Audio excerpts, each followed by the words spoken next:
Hello students, இந்த questionல பாருங்க, if tangents P and PB from point P to a circle with center O, இல்ல எனக்கு நல்லா புரிஞ்சது circle with center O அப்படிங்கிறது. அதனால நான் first அந்த circle draw பண்ணிக்கிறேன். Circle with center O. ஓகேவா? அடுத்து point P இருக்கான். Point P நான் ஏன் உள்ள வரையக்கூடாதா? வெளியே தான் வரையணுமா அப்படின்னா இங்க tangentல பாருங்க PA PBன்னு கொடுத்துருக்காங்க. இப்போ P அப்படிங்கிறது வெளியில இருந்து வந்து சர்க்கிளை ஒரு டைம் டச் பண்ணுது அப்படின்னு அர்த்தம். கரெக்டா? டான்ஜென்ட்னா சர்க்கிளை ஒரு டைம் டச் பண்ணும், செகண்ட் டைமும் டச் பண்ணா அது secant. Okay, so tangent P and PP. அப்போ பி வெளியில இருக்குங்கிறது அதுல இருந்து நம்ம புரிஞ்சுக்கிட்டோம். சர்க்கிளை வெளியில இருந்து வந்து டச் பண்ணிட்டு பிஏ பிபி அப்படிங்கிற லைன்ஸை ஃபார்ம் பண்ணுது. பிஏ ஃபார்ம் ஆயிடுச்சு, இங்க வந்து பிபி. நெக்ஸ்ட் இது ரேடியஸ். நம்ம சம்டைம்ஸ் இந்த ரேடியஸ் அப்படிங்கிற கான்செப்டே மறந்துடுவோம். இந்த லைன் ட்ரா பண்ணிட்டு லைன் வந்துட்டு 90 டிகிரி அப்படிங்கிற வரைக்கும் ஞாபகம் வச்சிருப்போம்.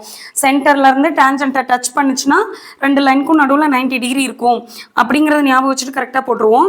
இல்லைன்னா இதை மறந்துட்டு இந்த ரேடியஸுங்கிறத மட்டும் ஞாபகம் வச்சிருப்போம். ஸோ அதை மட்டும் கவனமாக பார்த்துக்கணும். அப்போ இது சென்டர் ஓ, இந்த லைன் சென்டர்ல இருந்து சர்க்கிளை எந்த பார்ட்டில் டச் பண்ணாலும் it is radius R. Okay, next R incline to each other. Each அதர்னா ஒன்றுக்கு ஒன்று இப்படி வரது தானே, அப்போ இப்படி ரெண்டு சைடில் இருந்தும் வருமா அப்படின்னா நோ. இன்க்ளைன் டு ஈச் அதர்ங்கிறது இந்த ஒரு லைனு இன்னொரு லைன் இது எந்த அளவுக்கு இன்க்ளைன் பண்ணியிருக்கு அப்படின்னு சொல்கிறது தான் இன்க்ளைன் டு ஈச் அதர். நம்ம இந்த வேர்டை வந்து நிறைய இடத்துல யூஸ் பண்ணுவாங்க. அதுக்கு என்ன அர்த்தம்னா ஒரு லைனுக்கும் இன்னொரு லைனுக்கும் நடுவில் இருக்க ஆங்கிள், அவ்வளோதான். ஓகேவா? அது எவ்வளோ இப்படி இன்க்ளைன் ஆகிருக்கு அப்படின்னு சொல்கிறது தான் இன்க்ளைன் டு ஈச் அதர். அப்போ இது ஃபுல்லாக 80 டிகிரி. கொஸ்டின் வந்து நமக்கு POA அப்படின்னு சொல்லியிருக்காங்க. அப்போ Pலேருந்து நம்ம ஓக்கு லைன் ட்ரா பண்ணுவோம். POA இந்த ஆங்கிள் தான் நம்ம கண்டுபிடிக்கணும். அதுக்கு ஃபர்ஸ்ட் நமக்கு இந்த ஆங்கிள் 90 டிகிரின்னு தெரியும்.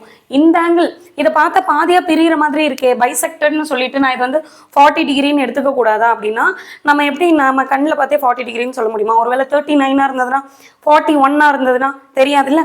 அப்போ ஒருவேளை இந்த ரெண்டு ட்ரையாங்கிள்ஸும் கான்க்ருவெண்ட் எக்ஸாக்ட்லி சேம் அப்படின்னு ப்ரூவ் பண்ணிட்டோம்னா இந்த ரெண்டு ஆங்கிளும் சேமாக இருக்கும்.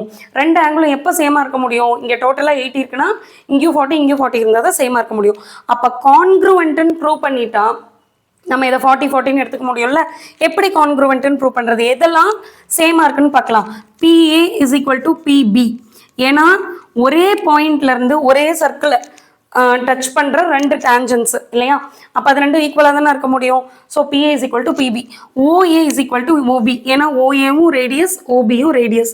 நெக்ஸ்ட் இந்த ஆங்கிள் ஏவும் இந்த ஆங்கிள் பியும் ஈக்குவல். நமக்கு பார்த்தாலே தெரியும் ஏன் அப்படின்னா அது 90 டிகிரி. அப்போது 3 சைடு ஆங்கிள் சைடு நமக்கு கிடச்சிருச்சு. சைடு ஆங்கிள் சைடை வச்சு நம்ம இது கான்க்ருவெண்ட் அப்படின்னு ப்ரூவ் பண்ணிட முடியுமா? இப்போ கான்க்ருவெண்ட்னு ப்ரூவ் பண்ணியாச்சுன்னா எல்லாமே ஈக்குவலாக தான் இருக்கும். இந்த ஆங்கிள் இந்த ஆங்கிள் இந்த ஆங்கிள் இந்த ஆங்கிள் இது எல்லாமே ஈக்குவலாக தான் இருக்கும். ஸோ இதுவும் ஈக்குவலாக இருக்கணும்னா டோட்டல் 80 இருக்கும் போது இங்கே 40 இங்கே 40 இருக்க முடியும். ஓகே, நமக்கு POA இந்த ஆங்கிள் தானே வேணும். இங்கே 40 இருக்கு, இங்கே 90 இருக்கு. ஒரு ட்ரையாங்கிள்குள்ள டோட்டலாக 180 டிகிரிஸ் இருக்கும். 90 + 40 130. அப்போ மிச்சம் இருக்கிறது 50 தான். ஸோ இந்த ஆங்கிள் 50 டிகிரி. ஓகே.